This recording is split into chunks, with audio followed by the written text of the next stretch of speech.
Tujuan ekonomi Pancasila.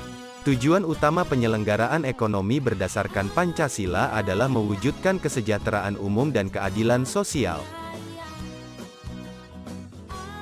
Tujuan penyelenggaraan ekonomi Pancasila dirumuskan sebagai berikut. 1. Terciptanya kehidupan perekonomian yang berasaskan kekeluargaan dan gotong royong. 2. Semakin menguatnya posisi usaha rakyat dalam kehidupan perekonomian.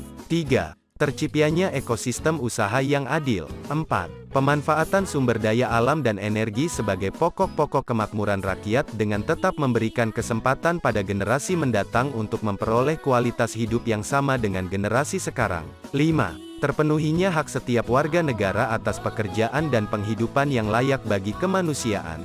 Penyelenggaraan ekonomi di Indonesia bukan berbasis pemikiran individualistis atau berbasis pemikiran negara dominan dalam penyelenggaraan ekonomi, tetapi demokrasi ekonomi dan politik yang bertujuan demi kesejahteraan bangsa. Kerangka kerja sistem ekonomi Pancasila. Ekonomi Pancasila mengacu pada dasar negara Pancasila dan konstitusi negara yaitu UUD, NRI tahun 1945.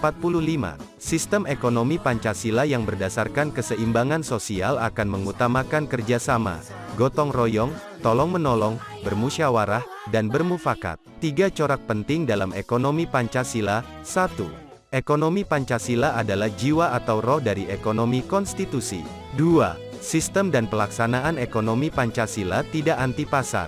3. Negara hadir untuk mendukung dan menopang pelaku pasar yang lemah dan terlemahkan. 5 pilar utama dalam mewujudkan ekonomi Pancasila secara operasional. 1.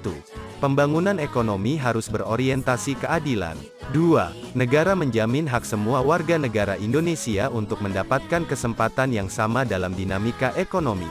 3. Pengembangan ekonomi yang mengacu pada pemerataan pembangunan. 4. Pengelolaan ekonomi negara digagas dan diselenggarakan untuk mempersatukan bangsa. 5. Pembangunan yang berkelanjutan sesuai dengan perencanaan strategis nasional. Pembangunan ekonomi yang berorientasi keadilan merupakan pilar utama pelaksanaan ekonomi Pancasila, di mana kebersamaan melalui kerjasama secara gotong royong merupakan wujud pelaksanaan pembangunan ekonomi. Pemenuhan hak sosial rakyat merupakan tanggung jawab negara dalam menciptakan kondisi adil dan makmur. Kedamaian muncul pada kondisi saat masyarakat merasa hidup dalam suasana damai, luar maupun dalam. Kemerdekaan tercipta ketika masyarakat merasa bebas untuk menjalankan agama dan berpendapat serta terhindar dari rasa takut dan penindasan. Seluruh warga negara mempunyai kesempatan yang sama. Hak-hak dasar yang mendukung tercapainya penghidupan yang layak harus disediakan oleh negara.